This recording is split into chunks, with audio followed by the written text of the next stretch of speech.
നിരന്തരമായി ചൈനയുമായി തർക്കത്തിലുള്ളൊരു രാജ്യമാണ് ഫിലിപ്പൈൻസ് എന്ന് പറയുന്നത്. അവരുടെ സ്കാൽബ്രോ ഷോൾ എന്ന് പറയുന്ന ഐലൻഡുമായി ബന്ധപ്പെട്ട ഫിലിപ്പൈൻസും ചൈനയുമായി നിരന്തരം തർക്കത്തിലാണ്. ഈ ഫിലിപ്പൈൻസ് ചൈനയുമായിട്ടുള്ള ഈ തർക്കത്തിനിടയിൽ ഇന്ത്യയാണ് പ്രധാനമായിട്ടും ആശ്രയിക്കുന്നത്. ഇന്ത്യയുടെ ആയുധങ്ങളാണ് ഫിലിപ്പൈൻസ് ഉപയോഗിക്കുന്നത്. ഇന്ത്യയുടെ ആയുധങ്ങളോട് ചൈനയ്ക്ക് വലിയ പിടിയില്ല. ഇന്ത്യയുടെ ആയുധങ്ങൾ ഏത് തരത്തിൽ പ്രവർത്തിക്കുമെന്നുള്ളതിനെക്കുറിച്ചൊക്കെ ചൈന പഠിച്ചു വരുന്നതേ ഉള്ളൂ.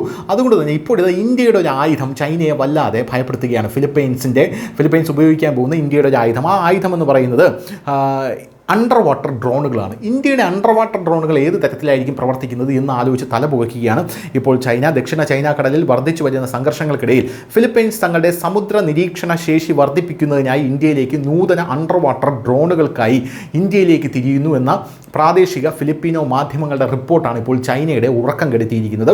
ഫിലിപ്പീൻസ് പ്രതിരോധ സെക്രട്ടറി ഗിൽബർട്ടോ ടിയോഡോറോ ഈ ആളില്ലാത്ത അണ്ടർ വാട്ടർ അന്തർവാഹിനികൾ സ്വന്തമാക്കുന്നതിനുള്ള ചെലവ് കുറഞ്ഞ ബദലായി ഇന്ത്യയെ എടുത്തു കാണിക്കുകയാണ്. ഇന്ത്യ എപ്പോഴും അങ്ങനെയാണ്, വിലയോ തുച്ഛം ഗുണമോ മെച്ചം എന്നുള്ളതാണ് ഇന്ത്യയുടെ ഇപ്പോഴത്തെ ആയുധ വിപണി എന്ന് പറയുന്നത്. രാജ്യത്തിൻ്റെ പ്രത്യേക സാമ്പത്തിക മേഖല അതിക്രമിച്ചു കയറുന്ന നാവിക കപ്പലുകളെ നിരീക്ഷിക്കുന്നതിനുള്ള ഇൻ്റലിജൻസ് നിരീക്ഷണം, രഹസ്യാന്വേഷണ ദൗത്യങ്ങൾക്കുള്ള അവയുടെ സാധ്യതകളിൽ ശ്രദ്ധ കേന്ദ്രീകരിക്കുന്നു.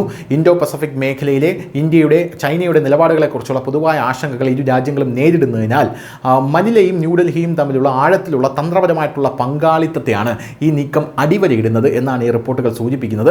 ഫിലിപ്പൈൻസ് സമുദ്രത്തിൽ നിന്ന് ചൈനീസ് അണ്ടർ വാട്ടർ ഡ്രോണുകൾ കണ്ടെത്തിയതായി ബന്ധപ്പെട്ട നിരവധി സംഭവങ്ങളെ തുടർന്ന് ഇന്ത്യൻ യുവികളോടുള്ള താല്പര്യം ഒരു നിർണായക ഘട്ടത്തിലാണ് ഇപ്പോൾ കടന്നു പോകുന്നത്.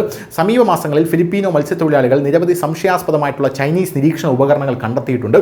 ഈ ചൈനീസ് നിരീക്ഷണ ഉപകരണങ്ങളെ എല്ലാം തന്നെ തച്ച് തകർക്കാൻ ഇന്ത്യയുടെ ഈ ആയുധം പര്യാപ്തമാകും എന്നാണ് ഫിലിപ്പൈൻസ് ഇപ്പോൾ വിചാരിക്കുന്നത്. 2024 ഡിസംബറിൽ മാസ്ബേറ്റ് ദ്വീപിൽ നിന്ന് ശ്രദ്ധേയമായ ഒരു വീണ്ടെടുക്കൽ ഇതിൽ ഉൾപ്പെടുന്നു. ചൈനയുടെ ഒരു ആയുധം, ജലപീരങ്കി ആക്രമണങ്ങൾ, സ്കാർബ്രോ ഷോളിന് സമീപം റാഞ്ചൽ സംഭവങ്ങൾ എന്നിവ പോലുള്ള ചൈനീസ് കോസ്റ്റ് ഗാർഡ് കപ്പലുകളുടെ ആക്രമണാത്മക നീക്കങ്ങളുമായി ഈ സംഭവങ്ങൾ കൂടിച്ചേർന്ന് മനിലയുടെ അണ്ടർ വാട്ടർ ഡൊമൈൻ അവബോധം ശക്തിപ്പെടുത്താനുള്ള അടിയന്തരാവസ്ഥ നിലവിൽ വർദ്ധിപ്പിച്ചിരിക്കുകയാണ്. ഇതിന് ഇന്ത്യ സഹായിക്കുമെന്ന് തന്നെയാണ് മനില ഇപ്പോൾ കണക്ക് കൂട്ടുന്നത്. Philippines news agency, FBS, CBN എന്നിവയുടെ റിപ്പോർട്ടുകൾ ഉൾപ്പെടെയുള്ള പ്രാദേശിക മാധ്യമങ്ങൾ ഫിലിപ്പൈൻസിന്റെ നാവിക ആധുനികവൽക്കരണ വെല്ലുവിളികൾക്കുള്ള പ്രായോഗിക പരിഹാരമായി അണ്ടർ വാട്ടർ ഡ്രോണുകൾക്കായുള്ള ടിയോഡോറോയുടെ വാദത്തെ ഉദ്ധരിച്ചാണ് ഈ വാർത്തകൾ പുറത്തുവിട്ടിരിക്കുന്നത്. ഇതാണിപ്പോൾ ചൈനയുടെ ഉറക്കം കെടുത്തിയിരിക്കുന്നത്. News desk, news India Malayalam.